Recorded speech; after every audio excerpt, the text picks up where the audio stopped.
Welcome back to CNN Student News. 10 minutes of commercial-free headlines for the classroom. I'm Carl Azus. Thank you for watching. Time for the shout-out. In addition to Presidents Washington, Jefferson, and Lincoln, whose face is carved on Mount Rushmore, you know what to do. Is it Benjamin Franklin, Franklin Roosevelt, Theodore Roosevelt, or John Adams? You've got 3 seconds. Go. The missing man here is Theodore Roosevelt, the 26th President of the United States. That's your answer, and that's your shout-out. Yesterday was President's Day in the United States, but what's interesting is it really wasn't. Officially, the holiday is known as Washington's birthday. George Washington was born on February 22nd, 1732.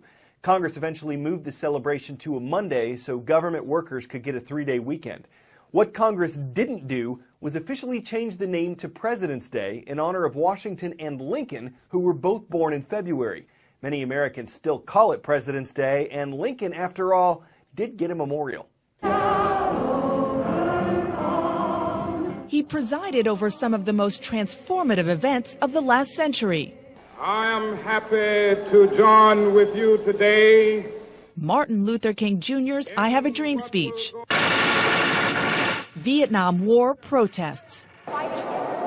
So it's hard to believe that this 19 feet high, 175-ton Abraham Lincoln, one of the most recognizable memorials in all the world, almost never existed. And for a familiar reason, congressional gridlock over government spending. When you hear people talk about Washington as a swamp, it's not just a metaphor. Over a century ago, right where I'm standing was actually a swamp. It was a place for vagrants and, as legend has it, even a place to dump dead bodies. Now, to build this would cost $3 million. It doesn't sound like a lot in today's terms, but back then it was the most expensive in history. Joe Cannon, who was the Speaker of the House, he called it a swamp, and he didn't understand how we could have a presidential memorial out here.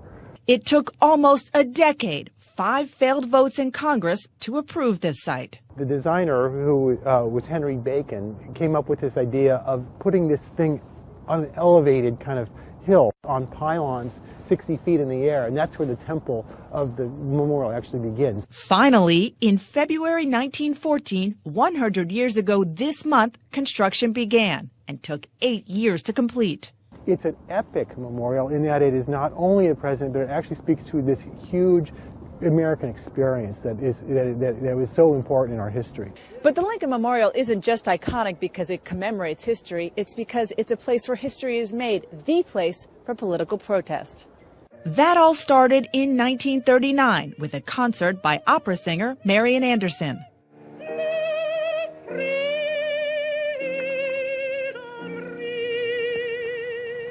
She had been scheduled to sing at the Daughters of American Revolution, but when it was learned that the audience would be segregated, she refused to do so. It was a concert, but it was a protest, and people knew it.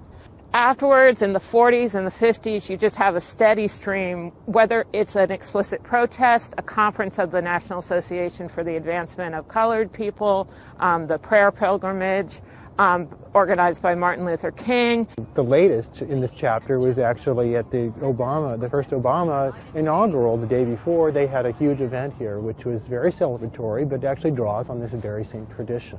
So while the memorial itself is a tribute to Lincoln, from his famous speeches to his hands, one clenched for strength, the other open to show compassion, its legacy for the last century is the perch Lincoln provides to Americans to protest and celebrate. This has become a place that the American people really feel attached to.